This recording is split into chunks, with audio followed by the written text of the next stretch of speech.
di lembah antara Gunung Merbabu dan Telemoyo terdapat sebuah desa bernama Ngasem.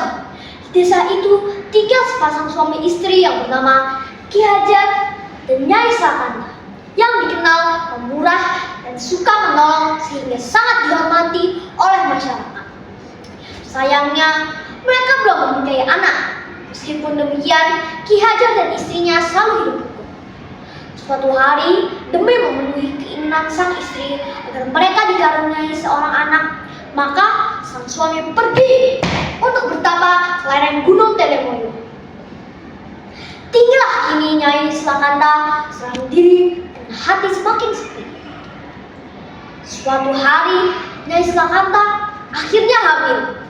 Setelah tiba saatnya, ia pun melahirkan.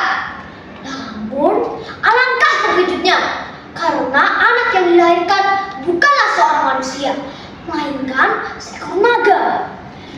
Ia menamai anak itu Baru Kelinting.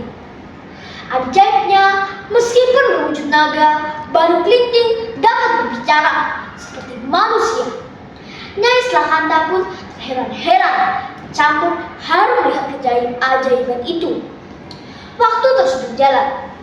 Baru Kelinting pun tumbuh menjadi remaja. Suatu hari, anak itu bertanya pada ibunya perihal ayah kandungnya. Awalnya, sang ibu terkejut. Namun, akhirnya sang ibu memberitahunya perihal keberadaan ayahnya. "Anakku, ayahmu bernama Ki Hajar. Tetapi, ayahmu saat ini sedang bertapa di lereng Gunung Telemoyo. Pergilah dan beri dia, katakan padanya bahwa engkau adalah putranya," kata Nyai Slakanda. "Tapi Bu, apakah ayah mau percayaku dengan tubuhku seperti ini?" tanya Baru Kelinting dengan ragu. "Jangan khawatir anakku, bawalah pusaka tombak Baru Kelinting ini sebagai bukti," ujar Nyai Slakanda. "Pusaka itu milik ayahmu." Tiba di sana, masuklah ia ke dalam gua dan mendapati seorang laki-laki sedang duduk bersemedi.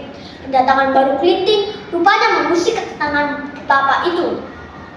"Maafkan saya Tuhan, jika kedatangan saya mengganggu ketenangan Tuhan," kata Baru Kelinting.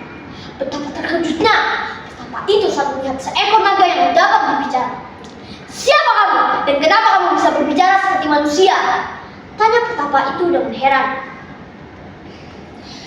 Setelah mengetahui bahwa lelaki itu adalah ayahnya, Baru Kelinting langsung bersembah sujud di hadapannya. Ia kemudian menjelaskan siapa dirinya, menunjukkan pusaka Baru Kelinting kepadanya. Ki Hajar pun mulai percaya, namun ia belum yakin sepenuhnya. "Baiklah, aku percaya jika pusaka Baru Kelinting itu adalah milikku. Tapi bukti itu belum cukup bagiku. Jika kamu memang benar-benar anakku, coba kamu lingkari Gunung Telemoyo ini," ujar Ki Hajar. Baru Kelinting segera melaksanakan perintah tersebut untuk meyakinkan sang ayah. Berbekal kesaktian yang dimiliki, Baru Kelinting berhasil melingkari Gunung Telemoyo. Akhirnya, Ki Hajar pun mengakui bahwa naga itu adalah anak.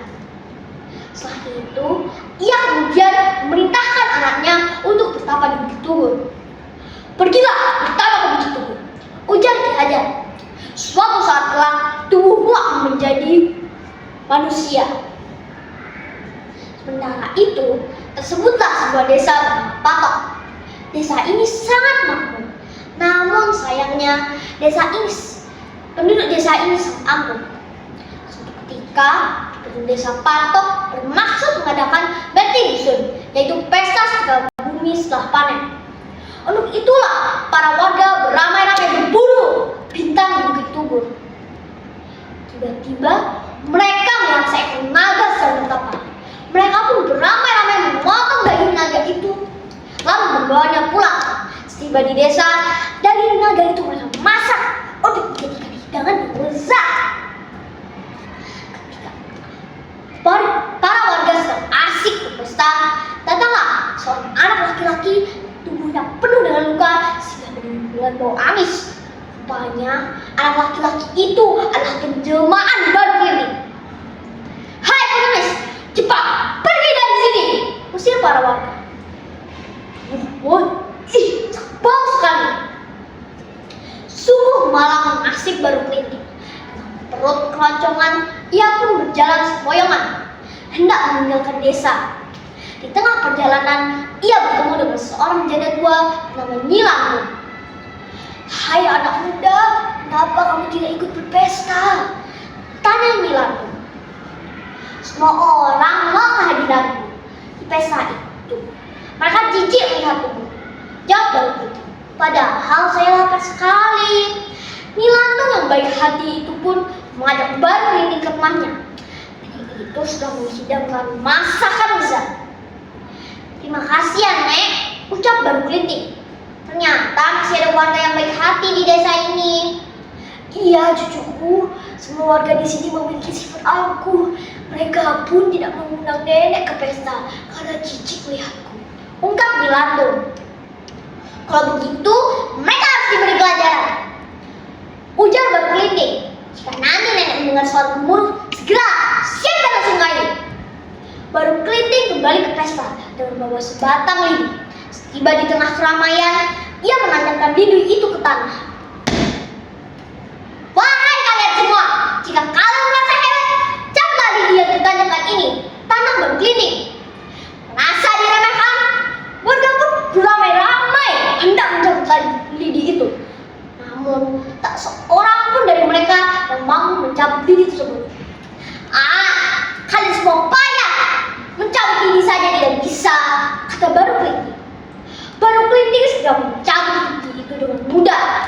Begitu lidi itu tercabut, suara gemuruh pun menggetarkan seluruh isi desa. Beberapa saat kemudian, air yang menyembur keluar dari bekas tanjakan lidi itu menjadi banjir besar. Semua penduduk tenggelam. Seketika desa itu pun berubah menjadi rawa, yang kini dikenal dengan Rawa Pening. Sekian, terima kasih.